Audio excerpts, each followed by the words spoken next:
मुंबई समेत महाराष्ट्र में फर्जी जन्म प्रमाण पत्र का मामला उजागर हुआ है। इसकी जांच भी जारी है।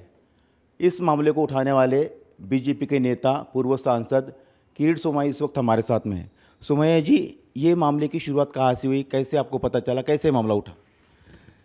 वास्तव में 2024 में एक घोटाला हमने उजागर किया।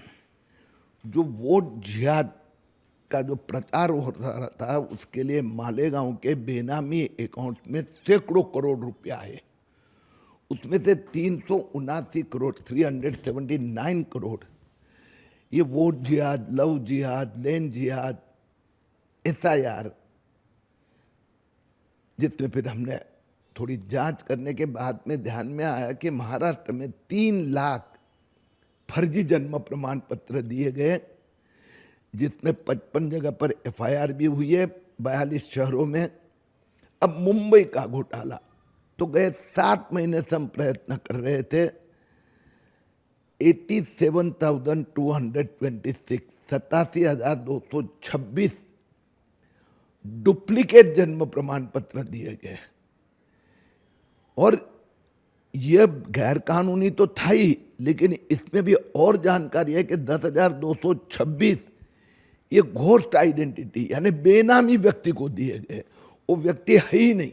कौन से लोग, कौन सी ड्यूरेशन में दिए? इसमें ये जो मुंबई में विशेष कॉर्प है, जो भाईकला, मोहम्मद अली रोड, नौपाड़ा, नागपाड़ा, बहरामपाड़ा, गोवंडी, कुर्ला, ये वर्सोवा, अंधेरी, तो यहाँ के बहराम बाग, वहाँ के ये 10,226 ऐसे व्यक्ति को प्रमाण पत्र दिए गए, जो व्यक्ति ने कोई कागज नहीं दिया है, कोई प्रूफ नहीं दिया है। महापालिका के यहाँ के अधिकारियों ने करोड़ों रुपए की रिश्वत देकर, अब ये 10,226 कौन है?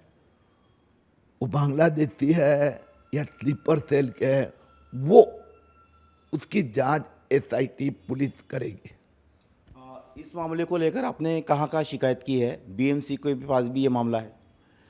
वास्तव में मुंबई के संबंध में जो जांच शुरू है, उसमें केंद्र सरकार के नेशनल रजिस्टर होते हैं, गृह मंत्रालय, यहाँ पर जो जन्म निबंधक होते हैं, और मुख्यमंत्री देवेंद्र फडणवीस जी से विशेष चर्चा होने के बाद में उन्होंने मुंबई पुलिस की एक SIT गठित की है।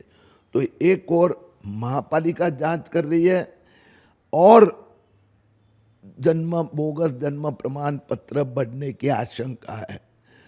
अब मैंने आग्रह किया, ये सबका फॉरेंसिक ऑडिट किया जाएगा। एक एक जो प्रमाण पत्र 87,000 का, उसमें से जो बेनामी बाहर आएंगे, उसकी जांच SIT करेगी। इसमें सर कौन लोग शामिल है? ये जो बेनामी, जैसे आपने कहा मुंबई में 10,000 तो बेनामी है, और पूरे महाराष्ट्र में 87,000 से ज़्यादा लोग हैं। तो ये कौन लोग हैं? बाहर से आए हुए बांग्लादेशी, रोहिंग्या, किस टाइप के लोग हैं? मैं उदाहरण दूं कि महाराष्ट्र में 3 लाख फर्जी जन्म प्रमाण पत्र रद्द हुए हैं। एक मालेगांव का उदाहरण देता हूं। 4,400 में से 4,377 बांग्लादेशी मुस्लिम है। वही स्थिति 87,000 में है मुंबई के। अधिकांश कहाँ के है?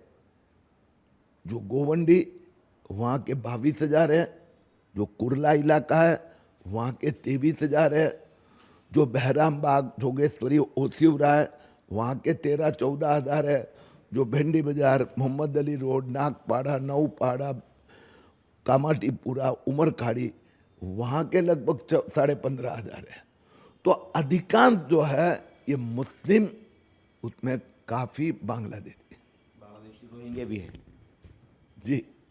तो अब ये पूरा जो मामला सामने आया है, क्या इसमें अधिकारियों की भी कोई मिलीभगत थी और नेताओं भी कोई मिलीभगत थी? क्योंकि स्थानीय नेता जो है अपना रिकमेंडेशन पत्र देते हैं, अधिकारी उनके दबाव में सब ये कार्रवाई करते हैं। अभी तक 3 जो आरोग्य अधिकारी होते हैं, उनको सस्पेंड किया गया है। 2 के खिलाफ पुलिस ने मामला दर्ज किया है, और 3 क्लार्क है हेल्थ डिपार्टमेंट के। अब तक 6 अधिकारी के ऊपर कार्रवाई हुई है। मुझे लगता है और अब SIT शुरू करेगी तो कम से कम 15-20 महापालिका के अधिकारी और जेल में जाएंगे।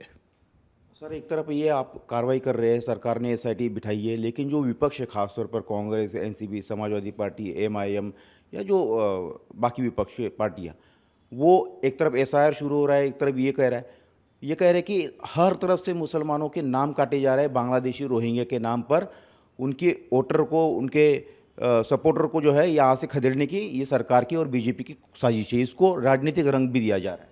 अभी इतना लंबा क्यों वर्णन करते हो? वोट जिहाद वाले सिर्फ हिंदुस्तान के लोग समझ गए अभी कि उद्धव ठाकरे हो, राहुल गांधी हो या शरद पवार हो, मुस्लिम लीग हो, एमआईएम हो, ममता बनर्जी हो, ये सब वोट जिहाद वाले हैं।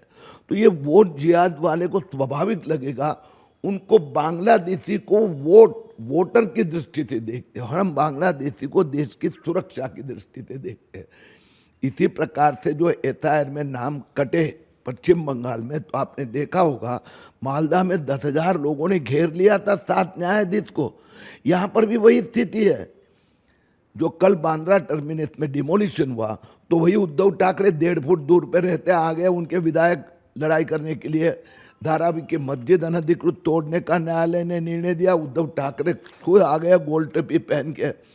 तो उनके लिए ये वोटों का मामला है, हमारे लिए देश की सुरक्षा का। आखिरी सवाल है कि सर, इस पूरे जो फर्जी सर्टिफिकेट बनाए गए, इसका लाभ किन किन योजनाओं के लिए लिया, किस प्रकार से इसका लाभ लिया जा रहा है? बहुत सारी अभी तो जानकारी आ रही है बाहर। एसआरए में जो मुफ्त में घर, प्रोजेक्ट अफेक्टेड पीपल में मुफ्त में घर, लाड़की बहन योजना में भी लोगों को घुसाए गए।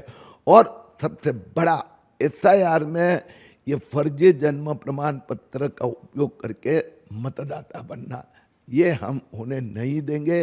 महाराष्ट्र में एसआईआर में कम से कम 50 लाख बांग्लादेशी मुस्लिमों के नाम कटेंगे। धन्यवाद। तो ये थे डॉक्टर किरीट सोमैया। इन्होंने कहा कि किस तरह से ये पूरा एक षड्यंत्र यहाँ पर रचा जा रहा है और इसके खिलाफ लगातार सरकार की कार्रवाई जारी है। कैमरामैन विजेंद्र भदौरिया के साथ सचिन चौधरी, इंडिया टीवी, मुंबई।